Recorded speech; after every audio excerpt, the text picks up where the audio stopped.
জাতীয় থেকে আন্তর্জাতিক প্রান্তিক জনপদ থেকে নগর চারপাশে ঠিক কী ঘটছে এই মুহূর্তে তা নিয়ে আয়োজন এখন চারদিক।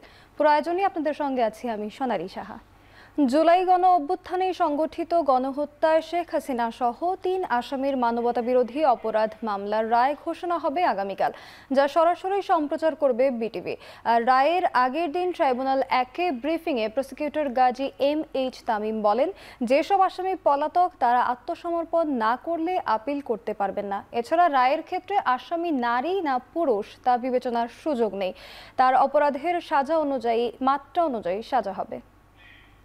জুলাই গণঅভ্যুত্থানের পরে পুনর্গঠিত ট্রাইব্যুনালে আমরা চেষ্টা করেছি গণমাধ্যমের আপনাদের মাধ্যমে সারা জাতিকে সাথে নিয়ে এই বিচারটা করতে, যেন শুধু বিচার হচ্ছে না, বিচারটা যে ন্যায় বিচার হচ্ছে এটা যেন জাতি জানতে পারে। এই জন্য আমরা একটা বড় অংশ প্রসিডিংস লাইভ করেছি। হাজির না হয়ে উনি যে সকল কথা বলবেন সেটা আইনের দৃষ্টিতে কোনো বক্তব্যই নয়, সামাজিক দৃষ্টিতে বক্তব্য, যেটাতে আমরা মনে করি যে উনি যে কোনো একটা সময় এসে বলবেন যে এখানে মামলা চলছে, এখানে যে মামলা হয়েছে এটা আমি জানি না বা জানতাম না, এটা বলার সুযোগ থাকছে না। এদিকে সিলেট ও ময়মনসিংহ সহ দেশের বিভিন্ন স্থানে যানবাহনে আগুন দিয়েছে দুর্বৃত্তরা। পাশাপাশি ঢাকা বরিশাল মহাসড়কে গাছ ফেলে ও টায়ার জ্বালিয়ে বিক্ষোভ করে কার্যক্রম নিষিদ্ধ আওয়ামী লীগ। নাশকতার অভিযোগে কুমিল্লা থেকে নিষিদ্ধ ছাত্রলীগের 44 জনকে আটক করেছে আইনশৃঙ্খলা বাহিনী। শনিবার গভীর রাতে সিলেটের শহীদ শামসুদ্দিন আহমেদ হাসপাতালের একটি অ্যাম্বুলেন্স ও কুমারগাঁও বাস স্ট্যান্ড এলাকায় একটি বাসে আগুন দেয় দুর্বৃত্তরা। খবর পেয়ে ফায়ার সার্ভিসের কর্মীরা ঘটনাস্থলে গিয়ে আগুন নিয়ন্ত্রণে আনেন। আগুনে অ্যাম্বুলেন্সটি পুড়ে ছাই হয়ে গেছে, তবে এতে প্রাণহানির কোনো খবর পাওয়া যায়নি। একইভাবে ময়মনসিংহে কাভার্ড ভ্যানে আগুন দেয় দুর্বৃত্তরা। এদিকে ঢাকা বরিশাল মহাসড়কের উপর গাছ ফেলে অবরোধ করেছে কার্যক্রম নিষিদ্ধ আওয়ামী লীগের নেতাকর্মীরা। ভোর থেকে মাদারীপুরের গোপালপুর বাস স্ট্যান্ডের উত্তর পাশ সহ কয়েকটি স্থানে গাছ ফেলে সড়ক অবরোধ করেন তারা। নাশকতার অভিযোগে কুমিল্লা থেকে নিষিদ্ধ ছাত্রলীগের 44 জনকে আটক করেছে আইনশৃঙ্খলা বাহিনী।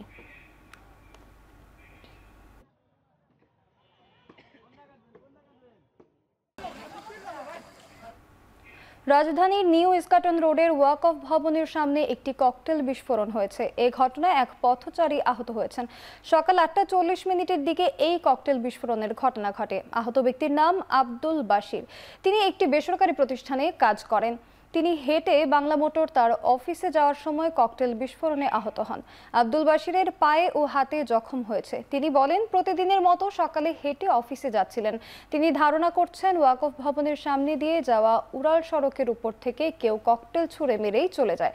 জুলাই মানবতাবিরোধী অপরাধের অভিযোগে ক্ষমতাচ্যুত প্রধানমন্ত্রী শেখ হাসিনার বিরুদ্ধে করা একটি মামলার রায় ঘোষণাকে কেন্দ্র করে আওয়ামী লীগ আবারও অনলাইনে 2 দিনের শাটডাউন কর্মসূচি ঘোষণা করেছে। এরই মধ্যে বিভিন্ন জায়গায় ককটেল বিস্ফোরণ ও বাসে আগুন দেওয়ার ঘটনা ঘটেছে।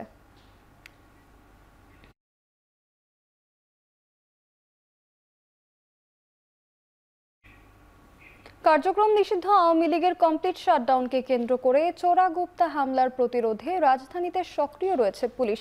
সুনির্দিষ্ট অভিযোগের ভিত্তিতে অপরাধীদের গ্রেফতার করা হচ্ছে বলে দাবি করেছে ডিএমপির মিডিয়া উইং এর প্রধান তালিবুর রহমান। এদিকে পুলিশের নতুন পোশাক মনোবল ভাঙার কারণ হবে না বলেও মনে করেন পুলিশের এই কর্মকর্তা। এদিকে নিরাপত্তা ও আইনশৃঙ্খলা রক্ষায় ঢাকা, ফরিদপুর, গোপালগঞ্জ, মাদারীপুরে দায়িত্ব পালন করছে বিজিবি। নগরবাসীর নিরাপত্তার জন্য যে সব পুলিশি তৎপরতা সেগুলো ইতিমধ্যে আমরা চক আউট করেছি এবং তার ভিত্তিতে নগরের যে গুরুত্বপূর্ণ এবং কৌশলগত স্থানগুলোতে আমাদের চেকপোস্ট বাড়িয়েছি। এর বাইরে আমাদের নিয়মিত যে টহল কার্যক্রম সেটাও জোরদার করা হয়েছে। ইতিমধ্যে বিভিন্ন স্থানে আমাদের যে তল্লাশি কার্যক্রম সেটাও চলমান রয়েছে। গোয়েন্দা নজরদারিও বৃদ্ধি করা হয়েছে বহুলাংশে। আমি সার্বিকভাবে বলতে পারি নগরবাসীর সহায়তায় পুলিশ যে কোনো ধরনের নাশকতা প্রতিরোধ করার জন্য যথেষ্ট সক্ষমতা পুলিশের রয়েছে এবং আমরা সে অনুযায়ী কাজ করছি। জুলাই আন্দোলনে অজ্ঞাতনামা শহীদদের পরিচয় শনাক্ত করতে আগামী 5 ডিসেম্বর আন্তর্জাতিক ফরেনসিক বিশেষজ্ঞরা দেশে আসবেন। কথা জানিয়েছেন স্থানীয় সরকার উপদেষ্টা আসিফ মাহমুদ। তিনি জানান, আগামী 7 ডিসেম্বর থেকে গণকবরের শহীদদের পরিচয় শনাক্ত করা শুরু হবে। দুপুরে রায়ের বাজারে জুলাই আন্দোলন শহীদদের গণকবর জিয়ারত শেষে কথা বলেন তিনি। আইডেন্টিফাই করা যায় নাই, অনেকে গ্রামেও নিয়ে যাওয়া সম্ভব হয়নি, তাদের পরিবার তাদেরকে খুঁজে পাননি। সরকার ইতিমধ্যে উদ্যোগ গ্রহণ করেছে এবং আগামী 5ই ডিসেম্বর আন্তর্জাতিক ফরেনসিক এক্সপার্টরা বাংলাদেশে আসবেন। আন্তর্জাতিক ফরেনসিক এক্সপার্টদের মাধ্যমে আমরা আশা করি যে আমাদের সকল শহীদদের আমরা আইডেন্টিফাই করতে পারবো। একটি গোষ্ঠী পরিকল্পিতভাবে নির্বাচনকে বিলম্বিত করতেই নানা দাবি তুলছে বলে অভিযোগ করেছেন বিএনপির মহাসচিব মির্জা ফখরুল ইসলাম আলমগীর। দেশের অর্থনীতি ও নিরাপত্তা ব্যবস্থাকে খারাপ উল্লেখ করে তিনি শঙ্কা প্রকাশ করে বলেন, নির্বাচিত সরকার না আসলে পরিস্থিতি আরও খারাপের দিকে যাবে। দুপুরে মাওলানা আব্দুল হামিদ খান ভাসানীর ৪৯তম মৃত্যুবার্ষিকী উপলক্ষে জাতীয় প্রেস ক্লাবের এক আলোচনা সভায় এসব কথা বলেন তিনি। এ সময় মির্জা ফখরুল বলেন, আগামীকাল শেখ হাসিনার রায়কে কেন্দ্র করে দেশে একটা মহল নাশকতার ষড়যন্ত্র করছে। মির্জা ফখরুল আরও বলেন, নির্বাচনই একমাত্র পথ যা দিয়ে গণতন্ত্রে যেতে পারব।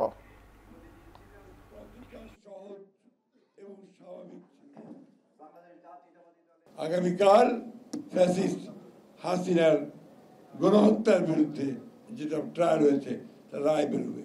এই নিয়ে একটা চরম আপনার একটা বলা যেতে পারে যে একটা অনিশ্চয়তা, একটা আতঙ্ক সারা দেশে বিরাজ করছে।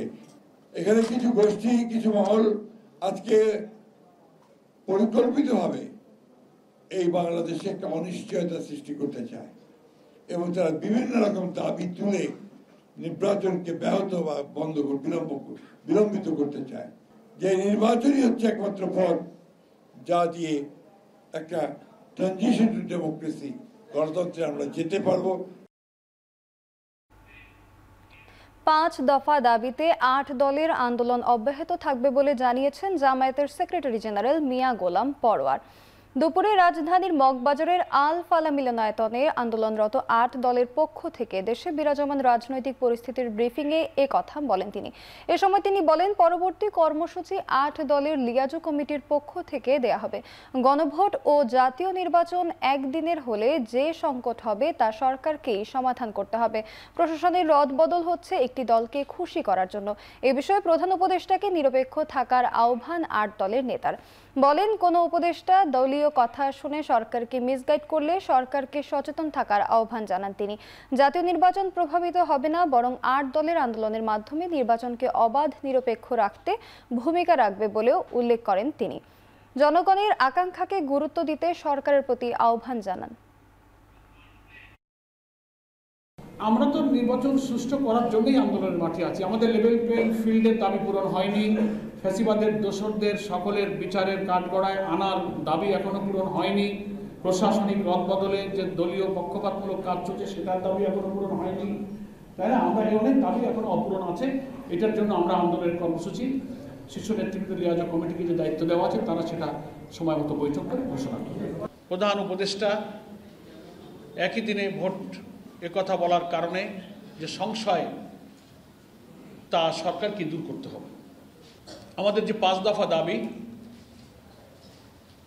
তার দাবিতে আমাদের কর্মসূচি অব্যাহত থাকবে। সবার সহযোগিতা ছাড়া সুষ্ঠু গ্রহণযোগ্য নির্বাচন সম্ভব না বলে জানিয়েছেন প্রধান নির্বাচন কমিশনার AMM নাসির উদ্দিন। বলেন, সবার জন্য লেভেল প্লেইং ফিল্ড নিশ্চিত করতে চায় নির্বাচন কমিশন। সকালে আগারগাঁও নির্বাচন ভবনে রাজনৈতিক দলগুলোর সাথে সংলাপের শুরুতে এ কথা বলেন তিনি। সিইসি বলেন, আচরণবিধির উপর একটা সুষ্ঠু নির্বাচন নির্ভর করে, তাই দলীয়ভাবে আচরণবিধি প্রচার করার আহ্বান জানান তিনি। এদিন নিবন্ধিত রাজনৈতিক দলগুলোর সঙ্গে দ্বিতীয় দিনের মতো সংলাপ করেছে কমিশন। আসন্ন জাতীয় নির্বাচনকে সামনে রেখে নিবন্ধিত রাজনৈতিক দলগুলোর সঙ্গে সংলাপের অংশ হিসেবে 12টি দলের সঙ্গে সংলাপ করেছে নির্বাচন কমিশন। পর্যায়ক্রমে সকল নিবন্ধিত দলের সাথে বৈঠক করবে ইসি।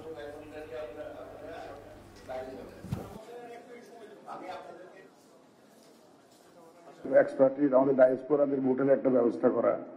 এখানে আমাদের যারা ভোট কালেকশন করেন প্রায় 10 লক্ষের মতো লোক নিয়োজিত থাকেন, আইন শৃঙ্খলা বাহিনী থেকে শুরু করে পুলিং অফিসার, প্রিসাইডিং অফিসার ইত্যাদি ইত্যাদি। ওরা নিজেরা কোনোদিন ভোট দিতে পারে না, তাদের একটা ভোটের ব্যবস্থা উদ্যোগ আমরা নিয়েছি। ভোটারদেরকে কেন্দ্রে নিয়ে আসা, একটা সেফ এনভায়রনমেন্ট যাতে আমরা ক্রিয়েট করতে পারি সেই ব্যাপারে আমাদেরকে সহযোগিতা করা। এই সমস্ত বিষয়ে আপনাদের একটা পরামর্শ আমরা চাইব, কিভাবে আমরা একটা সুষ্ঠু সুন্দর একটা নির্বাচন দিতে পারি। নির্বাচন যেন সুষ্ঠু ও সুন্দর উৎসবমুখর হয় তার জন্য মাঠ প্রশাসন প্রস্তুত রয়েছে বলে জানিয়েছেন স্বরাষ্ট্র উপদেষ্টা লেফটেন্যান্ট জেনারেল মোহাম্মদ জাহাঙ্গীর আলম চৌধুরী। শেখ হাসিনার রায়কে ঘিরে বিশৃঙ্খলা এড়াতে সব বাহিনী প্রস্তুত রয়েছে বলেও জানান তিনি। দুপুরে বরিশালে পুলিশ লাইন্সে জেলা ও পুলিশ প্রশাসন সহ বিভিন্ন দপ্তরের কর্মকর্তাদের সাথে মতবিনিময় শেষে একথা বলেন তিনি। এ সময় তিনি আরও বলেন, আইনশৃঙ্খলা পরিস্থিতি সন্তোষজনক রয়েছে। নির্বাচন সুষ্ঠু হওয়ার বিষয়টি শুধু আইনশৃঙ্খলা বাহিনীর উপর নির্ভর করে না, এর সাথে ইসি রাজনৈতিক দলের ভূমিকা রয়েছে। এর আগে বরিশাল পুলিশ লাইন্স কম্পাউন্ড পরিদর্শন করেন তিনি।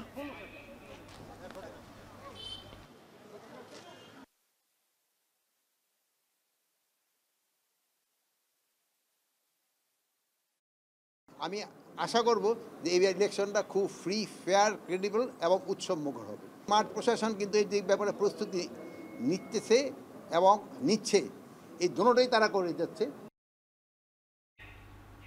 জামায়াতে ইসলামীকে উদ্দেশ্য করে বিএনপির স্থায়ী কমিটির সদস্য ডাক্তার খন্দকার মোশাররফ হোসেন বলেন, পিআর পদ্ধতির নামে অজুহাত তৈরি করে নির্বাচন বানচালের চেষ্টা করছে একটা দল।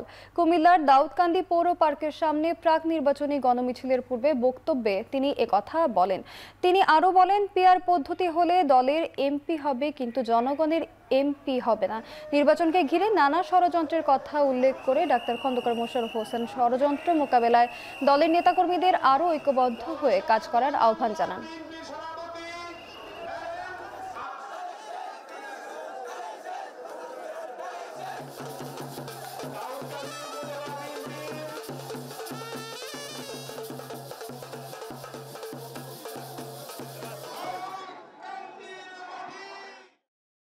এতদিন যে প্রত্যাশা নিজের হাতে ভোট দিয়ে তার প্রতিনিধিকে পার্লামেন্টে পাঠাবে এবং তারা সরকার প্রতিষ্ঠা করবে, সেই সরকার হবে জনগণের সরকার আর এমপিরা হবে জনগণের এমপি। পিআর পদ্ধতিতে দিলে সেখানে দলের পক্ষ থেকে মনোনয়ন দেওয়া হবে, তারা দলের এমপি হয়ে যাবে, জনগণের এমপি হবে না।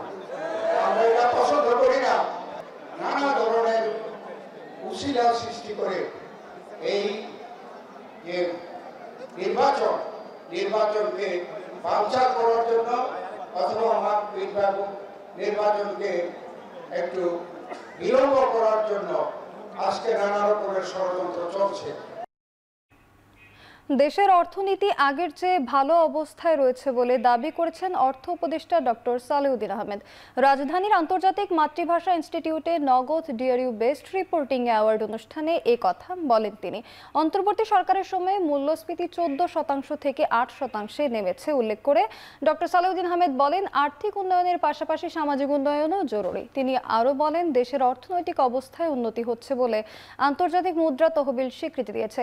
এবার 24টি ক্যাটাগরিতে 27 জন ব্যক্তিকে দেয়া হয়েছে নগদ DRU best reporting award.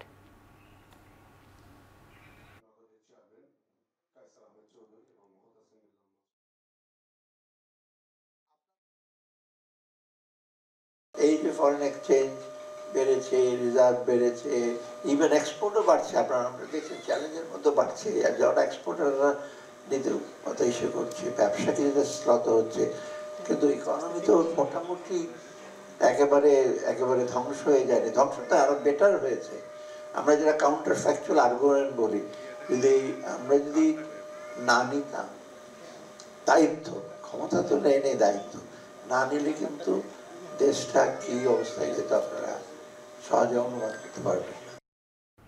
Sheikh হাসিনার বিচারের রায়কে কেন্দ্র করে 2 দিনের কমপ্লিট শাটডাউন কর্মসূচিতে রাজধানীতে নিরাপত্তা বাড়িয়েছে ডিএমপি।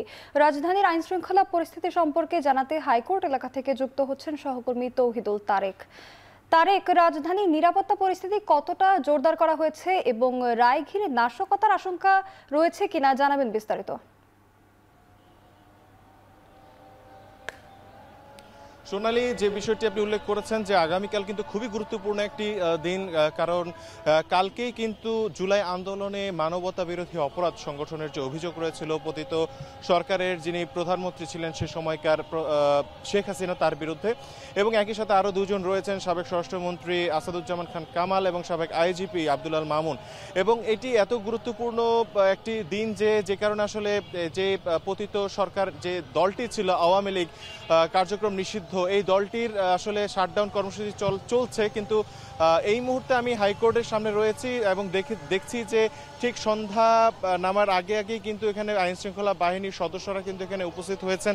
এবং আপনারা দেখতে পাচ্ছেন যে আমার পেছনে এদিকে সেনাবাহিনীর সদস্যরা হাইকোর্টের যে মূল ফটক রয়েছে সে ফটকের সামনে অবস্থান নিয়েছেন, এবং এর পেছনেও কিন্তু যে আন্তর্জাতিক অপরাধ ট্রাইব্যুনালের সামনে বিজিপি, পুলিশ সহ বিভিন্ন আইনশৃঙ্খলা বাহিনীর সদস্যরা কিন্তু এখানে উপস্থিত রয়েছেন। এবং আরেকটি বিষয় যেটি আপনি উল্লেখ করেছেন যে কোনো অরাজকতা কিংবা কোনো বিশৃঙ্খলার কোনো সম্ভাবনা বা আশঙ্কা রয়েছে কিনা, সেক্ষেত্রে বলা যেতে পারে আজকে রোববার এই অফিসিয়াল দিবসটিতে কিন্তু আমরা দেখেছি যে রাস্তাঘাটে ব্যাপক কর্মব্যস্ততা ছিল এবং মানুষের স্বাভাবিক চলাচলও কিন্তু আমরা লক্ষ্য করেছি, যানবাহনও ছিল যথেষ্ট পরিমাণ, বরঞ্চ আমরা দেখেছি যে বিভিন্ন গুরুত্বপূর্ণ মোড়গুলোতে কিন্তু আমরা যানজট দেখেছি মানুষের এবং যানবাহনের। সেই জায়গা থেকে বলা যেতে পারে যে আইনশৃঙ্খলা পরিস্থিতি কিছুটা স্বাভাবিকই রয়েছে, এবং একই সাথে কর্তৃপক্ষ কিন্তু এই বিষয়টিকে বেশ জোর দিচ্ছে যে রাজধানীতে যে গুরুত্বপূর্ণ জায়গাগুলো রয়েছে সেখানে যাতে মানুষ নির্বিঘ্নে চলাফেরা করতে পারে সে বিষয়টি তারা নিশ্চিত করার সর্বোচ্চ চেষ্টা করছেন। এবং আমি বেশ কিছুক্ষণ আগ থেকেই কিন্তু এই হাইকোর্টের মূল ফটকের সামনে অবস্থান করছিলাম, সে সময় যদিও আইনশৃঙ্খলা রক্ষাকারী বাহিনীরা ছিলেন না, কিন্তু যত সময় ঘনাচ্ছে একই সাথে কিন্তু রায়ের সময়টি এগিয়ে আসছে, সে কারণে কিন্তু আমরা দেখতে পেরেছি যে আইনশৃঙ্খলা রক্ষাকারী বাহিনীর সদস্য মোতায়েন করা হয়েছে, তারা বেশ সতর্ক অবস্থানে রয়েছেন, যে কোনো অনাকাঙ্ক্ষিত পরিস্থিতি মোকাবেলায় কিন্তু তারা সচেষ্ট রয়েছেন। এই মুহূর্তে আপনারা দেখতে পাচ্ছেন যে এখানে বিজেপির একটি গাড়ি কিন্তু রয়েছে, সেখানে বিজেপির সদস্যরাও কিন্তু রয়েছে, এবং এখানে আইনশৃঙ্খলা পরিস্থিতি নিয়ন্ত্রণে তারা কিন্তু সতর্ক অবস্থানে রয়েছেন, এই বিষয়টি উল্লেখ করতে চাই। এবং আরেকটি বিষয় যদি উল্লেখ করতে চাই যে আমরা বেশ কিছুক্ষণ আগে যখন এই বিভিন্ন সড়কে প্রদক্ষিণ করছিলাম সে সময় কিন্তু আমরা দেখেছি যে বিজিবির বেশ কয়েকটি টহল টিম কিন্তু রাস্তাঘাটে তারা টহল দিচ্ছেন, এবং একই সাথে এই হাইকোর্টেরই বিভিন্ন গেটে কিন্তু সেনাবাহিনী মোতায়েন করা হয়েছে, তারা সেখানে অবস্থান করছেন। এবং যে বিষয়টি উল্লেখ করতে চাই যে আগামীকাল যে রায়ের কথা রয়েছে সেটি খুবই গুরুত্বপূর্ণ একটি দিন, সেই দিনটিকে লক্ষ্য রেখেই কিন্তু সকল ধরনের আইন শৃঙ্খলা পরিস্থিতি তারা নিয়ন্ত্রণে রাখবেন বলে এই আশা প্রকাশ করা হচ্ছে। এই ছিল আমার কাছে সবশেষ।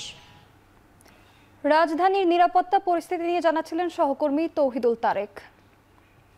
আর্থিক প্রতারণা ও হুমকি ধামকি এবং ভয়ভীতি দেখানোর অভিযোগে করা মামলার মডেল ও অভিনেত্রী মেহজাবিন চৌধুরী এবং তার ভাই আলিশান চৌধুরীর বিরুদ্ধে গ্রেপ্তারি পরোয়ানা জারি করেছেন আদালত। ঢাকা নির্বাহী ম্যাজিস্ট্রেট আদালত ৩ এর বিচারক আফরোজা তানিয়া গত ১০ নভেম্বর তাদের বিরুদ্ধে গ্রেফতারি পরোয়ানা জারি করেন, তবে বিষয়টি আজই জানাজানি হয়।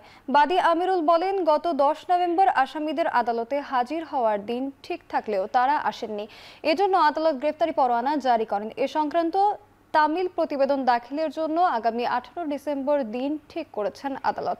মামলার বিবরণে বলা হয়, আমিরুল ইসলামের সাথে দীর্ঘদিন পরিচয়ের সুবাদে তাকে পারিবারিক ব্যবসায় অংশীদার করার প্রলোভন দেখিয়ে নানা সময়ে নগদ ও বিকাশের মাধ্যমে ২৭ লাখ টাকা নেন আসামিরা। এদিকে সামাজিক মাধ্যমে এক পোস্টে মেহজাবিন চৌধুরী দাবি করেন মামলাটি ভিত্তিহীন।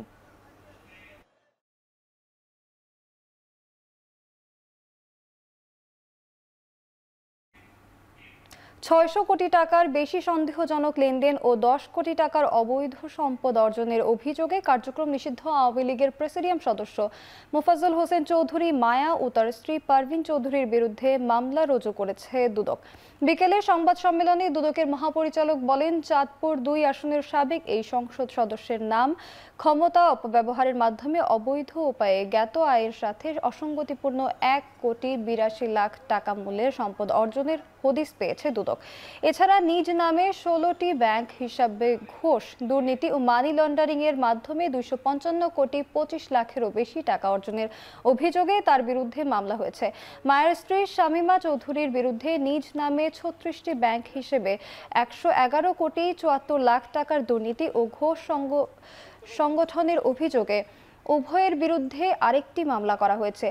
এদিকে রেলওয়ের লাগেজ ভ্যান প্রকল্পের নামে রাষ্ট্রের 358 কোটি টাকার ক্ষতি সাধনের অভিযোগে রেলের সাবেক ডিজি শামসুজ্জামান সহ 6 জনের বিরুদ্ধেও মামলা করা হয়েছে বলে জানান তিনি।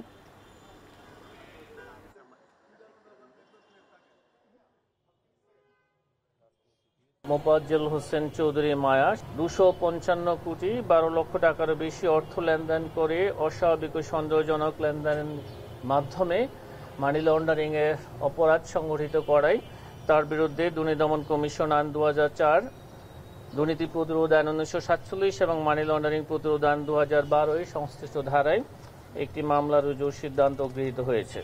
লাগেজ ভ্যান ক্রয় করে অপরাধমূলক বিশ্বাস ভঙ্গ করত রাষ্ট্রীয় 358 কোটি টাকার আর্থিক ক্ষতি সাধনের অপরাধে জনাব আহমেদ মাহবুব চৌধুরী, অতিরিক্ত প্রধান mechanical engineer, Bangladesh railway rail ভবন ঢাকা সহ মোট 6 জনের বিরুদ্ধে মামলা রুজুর সিদ্ধান্ত গৃহীত হয়েছে।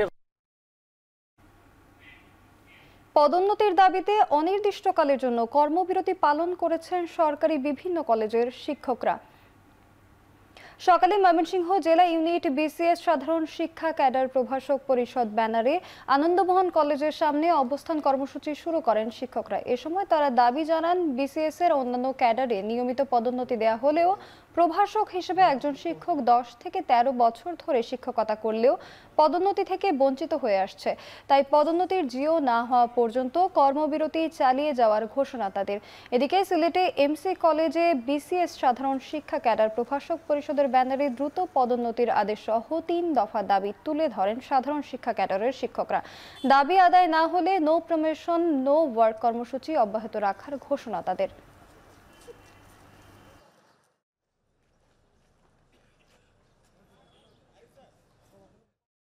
আমাদের রাষ্ট্রের কাছে প্রশ্ন হচ্ছে, আদৌ কি আমাদের শিক্ষা ক্যাডারের দরকার আছে কিনা এটা একবার ভেবে দেখার। কারণ আমরা 7টা বেজ পদোন্নতিযোগ্য, অথচ অন্য সকল ক্যাডারে 5ই আগস্টের পরে পদোন্নতি হলো, শুধুমাত্র শিক্ষা ক্যাডার এর বাইরে কেন থাকবে? আমাদের 2500 বৈষম্য শিকার আছে 32 থেকে 37 পর্যন্ত, যেখানে আমাদের বলা আছে 6ষ্ঠ বছরই কিন্তু 6ষ্ঠ গেটে আমাদের যাওয়ার কথা, কিন্তু আমরা আজ 12 বছর 14 বছর 10 বছর 9 বছর 8 বছর আমরা কিন্তু বঞ্চিত আছি। হাফ ভাড়া নিয়ে শিক্ষার্থী ও শ্রমিকদের মধ্যে সংঘর্ষের জেরে বরিশাল নথুল্লাবাদ বাস স্ট্যান্ড থেকে রাজধানী সহ সব রুটে বাস চলাচল বন্ধ রয়েছে। এতে দুর্ভোগে পড়েছেন যাত্রীরা। সকাল থেকে নথুল্লাবাদ টার্মিনাল থেকে কোনো বাস গন্তব্যে ছেড়ে যায়নি। শনিবার সন্ধ্যায় হাফ ভাড়া নিয়ে শিক্ষার্থী শ্রমিকদের মাঝে ব্যাপক সংঘর্ষে অন্তত 50 জন আহত হয়। ভাঙচুর করা হয় অর্ধ শতাধিক বাস। একই সময় বাসের কাউন্টারও ভাঙচুর করা হয়। এ সময় ঢাকা বরিশাল কুয়াকাটা মহাসড়কের নথুল্লাবাদ টার্মিনাল এলাকায় 2 ঘন্টা যান চলাচল বন্ধ থাকে। পরে সেনাবাহিনীর উপস্থিতিতে মহাসড়কে যান চলাচল শুরু হলেও বাস টার্মিনাল থেকে বাস চলাচল বন্ধ থাকে।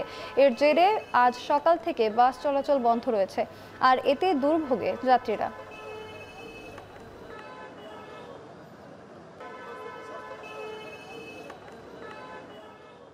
আমি মেহেন্দিগঞ্জ থেকে আসছি, মেহেরপুরে যাব। আমার মাল সামানা আছে, আমার ওয়াইফ আছে, ওনাকে পাঠাবো আর কি। আমি যাব না, ওনাকে দিয়ে মাল সামানা উঠাই দেবো গাড়িতে। এখন তো চরম দুর্ভাগ্য, যেহেতু মহিলা মানুষ কিভাবে যাবে জানি না।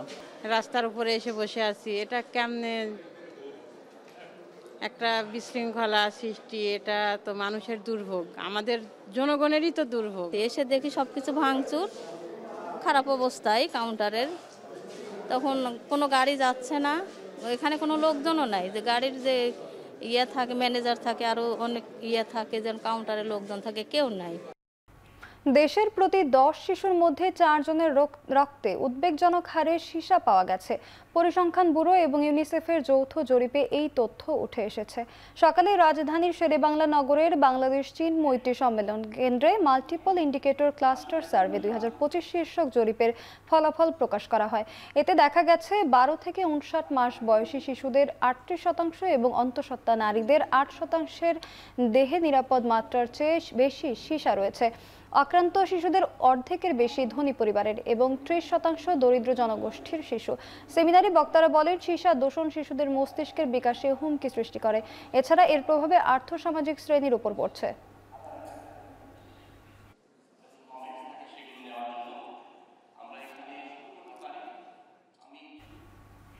পণ্য পরিবহন নীতিমালা বাস্তবায়ন এবং সমুদ্র বন্দর থেকে বাল্ক হেডে পণ্য পরিবহন বন্ধ করা সহ 10 দফা দাবিতে সংবাদ সম্মেলন করেছে Bangladesh cargo vessel owners association ও coastal ship owners association of Bangladesh. Dhaka reporters ইউনিটিতে সংবাদ সম্মেলনে সংস্থা দুটি এই দাবি জানায়। রোববার বেলা 11টার দিকে ডিআরইউর সাগররণী মিলনায়তনে সংবাদ সম্মেলনে বক্তারা বলেন, পণ্য পরিবহন নীতিমালা 2024-এর নীতি নির্ধারণী কমিটিতে দেশে জাহাজের সংখ্যার অনুপাতে প্রতিনিধি নির্ধারণের কথা থাকলেও তা বাস্তবায়ন হয়নি। পণ্য আমদানি বাড়লে দেশ জাহাজ সংকটে পড়বে বলেও জানান আয়োজকরা। বলেন, দেশের 80% পণ্য আমদানি হয় নৌপথে, ফলে দেশে জাহাজ সংকট তৈরি হলে তা জাতীয় অর্থনীতিতেও প্রভাব ফেলবে।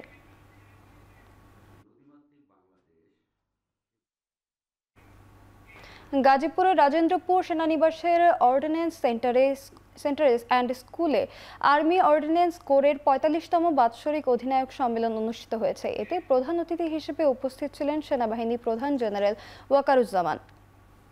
এ সময় সেনাবাহিনী প্রধান আর্মি অর্ডিন্যান্স কোরের গৌরবোজ্জ্বল ঐতিহ্য ও দেশের সেবায় তাদের গুরুত্বপূর্ণ অবদানের কথা তুলে ধরেন।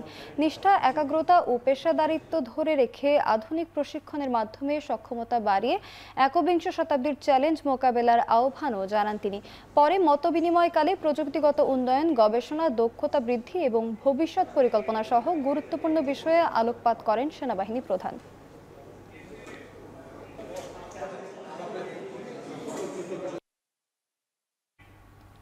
শাহজালাল বিজ্ঞান ও প্রযুক্তি বিশ্ববিদ্যালয় কেন্দ্রীয় ছাত্র সংসদ নির্বাচন, সাকসু এবং হল সংসদ নির্বাচনের তফসিল ঘোষণা করেছে নির্বাচন কমিশন।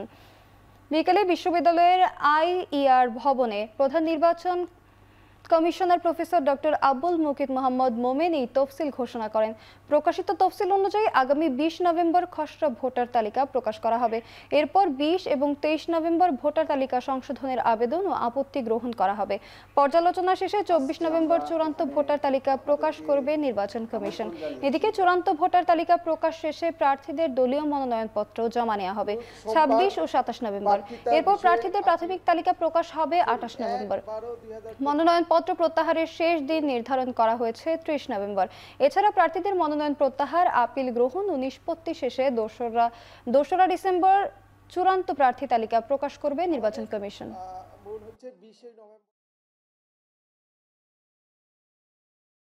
নির্বাচনের যে তারিখটা আপনারা সবাই জানেন, সাকসুর গঠনতন্ত্র অনুযায়ী নির্বাচনের তারিখ নির্ধারণ এবং ঘোষণা করবেন সাকসু সংসদের যে সভাপতি মাননীয় উপাচার্য মহোদয়। সুতরাং মাননীয় উপাচার্য মহোদয় আমাদেরকে এই তারিখটা জেনেছেন, সেই তারিখের আলোকেই আমরা তফসিল ঘোষণা করেছি। ষড়ঋতু উদযাপন জাতীয় পর্ষদের আয়োজনে রাজধানীর ধানমন্ডির রবীন্দ্র সরোবরে পালিত হচ্ছে নবান্ন উৎসব। গ্রামীণ নানা ঐতিহ্যকে তুলে ধরে বর্ণিল আয়োজনে পালিত হচ্ছে দিনটি। এ নিয়ে আরো জানাতে যুক্ত হচ্ছেন শাহাদাত অভ্র। নবান্ন উৎসবে কি কি আয়োজন থাকছে বিস্তারিত জানাবেন।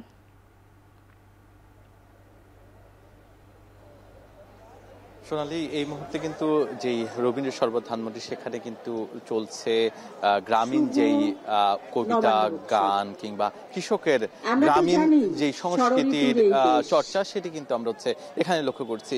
এখানে যারা শহুরে মানুষ আছে তারা কিন্তু অনেক সময় এই যে নবান্ন কিংবা নবান্নের বিভিন্ন ছোঁয়া সেগুলো কিন্তু অনেকটাই পায় না, যার কারণে সবাই কিন্তু তাদের পোশাকে এবং তার পাশাপাশি তাদের যে আগ্রহের জায়গা, সেই জায়গা থেকে এই যে আজকের এই দিনটিকে উদযাপন করার চেষ্টা সেটি কিন্তু তারা এখানে এসে করছেন। এবং এই যে নবান্ন যেই নামকরণ সেটির সাথে যে অন্যের একটি বিষয় আছে, বিশেষ করে হচ্ছে নব এবং অন্ন দুটো মিলে যে নবান্ন, সেটি কিন্তু আজকের দিনে পালনের ঘটনা কিন্তু বহু বছর আগে যখন কৃষক সমাজ ছিল তখন কিন্তু কৃষির সাথে সম্পর্কিত এই যে নবান্ন সেটি কিন্তু হচ্ছে এই নবান্ন উৎসব কৃষকরা পালন করত। এর পরবর্তীতে মুঘল আমলে কিন্তু এই দিনটিকে পরিবর্তন করে বৈশাখে নিয়ে যাওয়া হয়। তবে আদি যে নবান্ন সেটি কিন্তু সোনালি এই যে আজকের দিনটিকে মানে পহেলা অগ্রহায়ণ সেই দিনটি হচ্ছে পালন করা হয় এবং আদি নববর্ষ উৎসব সেটি কিন্তু হচ্ছে পালন হচ্ছে নানা দেশের নানা জায়গায়। এবং আদি নবান্ন উৎসব এবার 1432, এই 1432কে কেন্দ্র করে কিন্তু বিভিন্ন বিশ্ববিদ্যালয় থেকে শুরু করে বিভিন্ন সাংস্কৃতিক সংগঠন নানা ধরনের আয়োজন চলছে। এই মুহূর্তে এই যে রবীন্দ্র সরোবরের যেই নবান্ন উৎসব আয়োজনটি সেটি কিন্তু কিছুক্ষণ আগে গান এবং বাউল গান, তার পাশাপাশি এখন কবিতা চলছে। বিশেষ করে হচ্ছে কৃষক, মানুষ, মাটি, যারা কিনা আদি সংস্কৃতি যেটা কিনা হচ্ছে শহরে খুব একটা দেখা যায় না, সেটি কিন্তু অনেকাংশে চেষ্টা করা হচ্ছে আজকের এই আয়োজনের মধ্যে দিয়ে তাদের মুখে ফুটিয়ে তুলতে। আজকের যে থিমটি সেটি হচ্ছে কৃষক এবং বাঁশের সমন্বয়ে কিন্তু এখানে পুরো রবীন্দ্র সরোবর সাজানো হয়েছে। এখানকার যারা আছেন তারা কিন্তু বলছেন যে এ ধরনের আয়োজন বেশি হলে অবশ্যই আগামী যে প্রজন্ম, তরুণ প্রজন্ম, তারা জানতে পারবে বাংলাদেশের সংস্কৃতি, বাঙালির সংস্কৃতি এবং গ্রামীণ যে সংস্কৃতি আছে সেই সংস্কৃতিকে। তার পাশাপাশি কৃষকের যেই জীবনযাপন এবং নতুন ধান যে অগ্রহায়ণ মাসে উঠে সেই অগ্রহায়ণ মাসের নতুন ধানের ছোঁয়া সবকিছুই কিন্তু হচ্ছে এই যে শহুরে জীবনযাত্রা সেখানে কিন্তু অনুপস্থিত।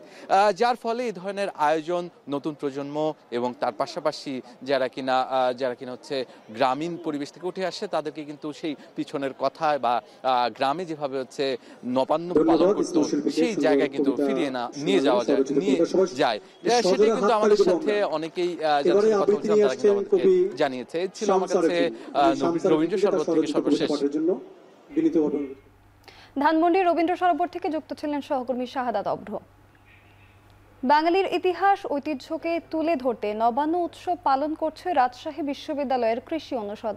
প্রতি বছরের মতো এবারও বিপুল উৎসাহ উদ্দীপনায় পিঠা উৎসব, নাচ, গান আর আনন্দ উল্লাসের মধ্য দিয়ে চলছে নবান্ন উদযাপন। রোববার সকাল 9:30টায় বিশ্ববিদ্যালয়ের কৃষি অনুষদের প্রদর্শনী প্লটে ধান কাটার মধ্য দিয়ে শুরু হয় নবান্ন উৎসবের আনুষ্ঠানিকতা। পরে সেখান থেকে নেচে গিয়ে অনুষদের সামনে আসেন শিক্ষার্থীরা। সেখানে পিঠা মেলার উদ্বোধন করা হয়। এরপর শুরু হয় বর্ণাঢ্য শোভাযাত্রা। দিনব্যাপী এই আয়োজনে পিঠা উৎসব, খেলাধুলা ও সাংস্কৃতিক অনুষ্ঠানের আয়োজন রয়েছে।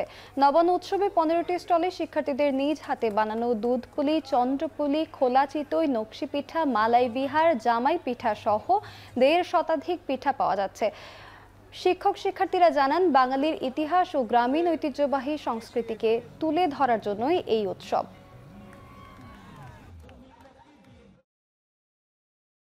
নতুন ধানের পায়েস, পিঠা এগুলো সব হারিয়ে যাচ্ছে, কিন্তু আমাদের এই অ্যাগ্রোনমি এগ্রিকালচার এক্সটেনশন ডিপার্টমেন্ট আমরা হচ্ছে এই ঐতিহ্যটাকে ধরে রাখতে চেষ্টা করছি। বাংলার এই উৎসবটা যাতে কোনোভাবে হারিয়ে না যায় সেটাকে ধরে রাখার জন্য আমরা আধুনিকতার সাথে তাল মিলিয়ে চেষ্টা করছি এটাকে ধরে রাখার। গোটা দেশকে জানাতে চাই যে এখন আমাদের মাঝে সেই ঐতিহ্যটা, পুরনো ঐতিহ্যটা আমাদের মাঝে এখন আছে। গ্রামীণ যে ঐতিহ্য ছিল, কৃষকরা তাদের ধান কাটার পরে পিঠাপুলি তৈরি করবে, জামাই দিয়ে আসবে, তাদের নিয়ে খাবে এবং এক বাড়ি থেকে আরেক বাড়িতে যাবে। এইভাবে গ্রামগঞ্জের ঐতিহ্যকে আমরা ধরে রাখার জন্য আমাদের বিভাগ থেকে এই প্রোগ্রামটা করে থাকি। এবারে আন্তর্জাতিক প্রসঙ্গ। লিবিয়া উপকূলে নৌকাডুবিতে 4 বাংলাদেশের মৃত্যু হয়েছে। শনিবার লিবিয়ান রেড ক্রিসেন্টের বরাতে বিষয়টি নিশ্চিত করেছে আল জাজিরা। জীবিত উদ্ধার করা হয়েছে বাংলাদেশ, সুদান, মিশরের 91 অভিবাসীকে। রেড ক্রিসেন্ট জানিয়েছে, বৃহস্পতিবার পরপর ডুবে যায় অভিবাসীদের 2টি নৌকা। প্রথম নৌকায় যে 26 বাংলাদেশি ছিলেন তাদের মধ্যে 4 জন মারা গেছেন, আর দ্বিতীয় নৌকায় ছিল সুদান ও মিশর থেকে আসা 69 অভিবাসন প্রত্যাশী। ওই 4 বাংলাদেশি বাদে বাকি সবাইকে জীবিত উদ্ধার করা হয়েছে বলে নিশ্চিত করেছে আল জাজিরা। লিবিয়ার বাংলাদেশ দূতাবাস জানায়, লিবিয়ায় নিহত বাংলাদেশিদের মরদেহ উপকূলীয় শহর খোমসের স্থানীয় একটি হাসপাতালের মর্গে রাখা হয়েছে।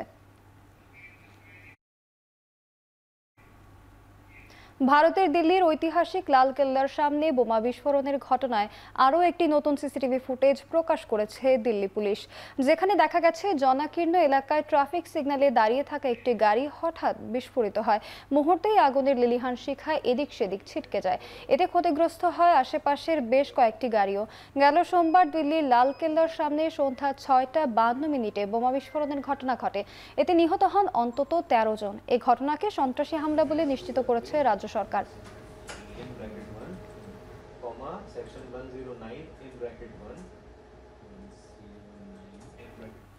5 বছর নয়, ব্রিটেনে আশ্রয় প্রার্থীদের স্থায়ীভাবে বসবাসের জন্য আবেদন করতে এখন অপেক্ষা করতে হবে 20 বছর।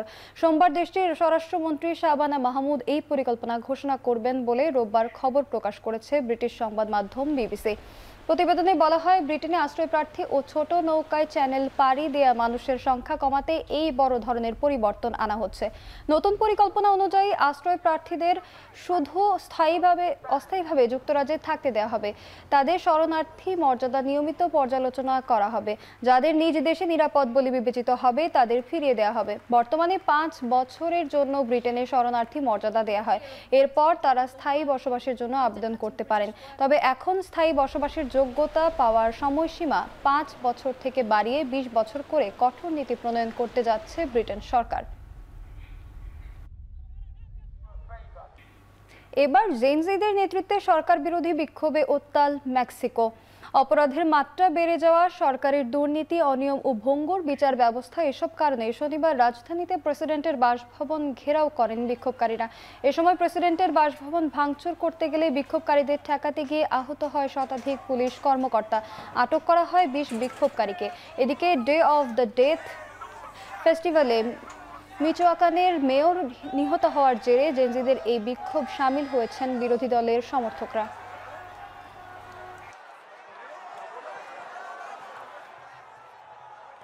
এবারে খেলার খবর। কলকাতায় প্রথম টেস্টে স্বাগতিক ভারতকে 30 রানে হারিয়েছে দক্ষিণ আফ্রিকা। প্রোটিয়াদের দেয়া 124 রানের লক্ষ্য তাড়ায় চতুর্থ ইনিংসে 93 রানে গুটিয়ে যায় টিম ইন্ডিয়া। এই জয়ে 2 ম্যাচের টেস্ট সিরিজে 1-0 ব্যবধানে এগিয়ে গেল দক্ষিণ আফ্রিকা। 7 উইকেটে 93 রান নিয়ে তৃতীয় দিন খেলতে নামে দক্ষিণ আফ্রিকা। টেম্বা বাবুমা ও করবিন বশের দৃঢ়তায় 60 রান যোগ করতেই গুটিয়ে যায় প্রোটিয়ারা। দলের হয়ে সর্বোচ্চ 55 রান করে অপরাজিত থাকেন বাবুমা। ভারতের রবীন্দ্র জাদেজা নেন 4 উইকেট। জয়ের জন্য 124 রানের লক্ষ্য তাড়া করতে নেমে শুরু থেকেই উইকেট হারায় ভারত। 3 নামা ওয়াশিংটন সুন্দর সর্বোচ্চ 31 রান করেন। এছাড়া আকসার প্যাটেল করেন 26 রান। অসুস্থতার কারণে এই ইনিংসে ব্যাট করতে পারেনি শুভমান গিল। সাইমন হার্মারের ঘূর্ণিতে শেষ পর্যন্ত 93 রানে গুটিয়ে যায় ভারত। হার্মার একাই নেন 4 উইকেট। গৌহাটিতে 22 নভেম্বর সিরিজের দ্বিতীয় ও শেষ টেস্টে মুখোমুখি হবে 2 দল।